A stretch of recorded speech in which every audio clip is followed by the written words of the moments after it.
City of Portland's budget will be out in just under a month. So tonight we're asking the tough questions, taking a deeper look at how your tax dollars could be spent.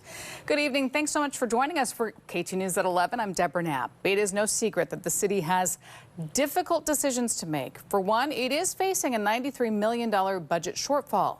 There's some concern about how funding for public safety could be impacted. Katu's Tanvi Varma reached out to city councilors today. What did they say to you? Yeah, so Deb, we reached out to all 12 city councilors and the mayor to see where they stand on the issue of public safety with the budget. Watch. Let's get this straight. Right now, the city administrator is not recommending cuts to public safety. However, the current recommendation for funding would keep the police bureau at roughly the same staffing level. The idea of maintaining the status quo is not ideal.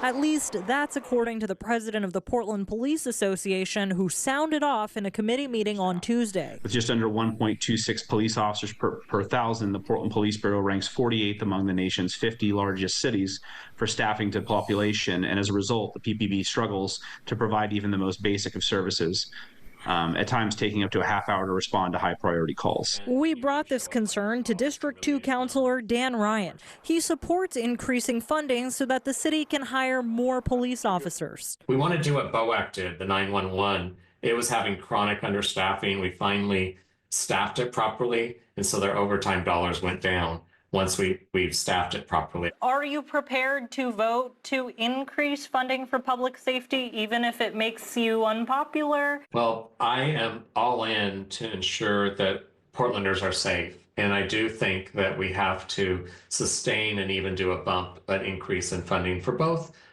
police and fire. Say the mayor either cuts funding or simply keeps it the same and doesn't add funding. Will you contest that? I have made my opinions known to Mayor Wilson. I'm hoping to see a bump in public safety for both police and fire. And on May 5th, we'll get a better idea of what that budget will look like that the mayor has to set. Technically, members of the council can contest it should they decide to.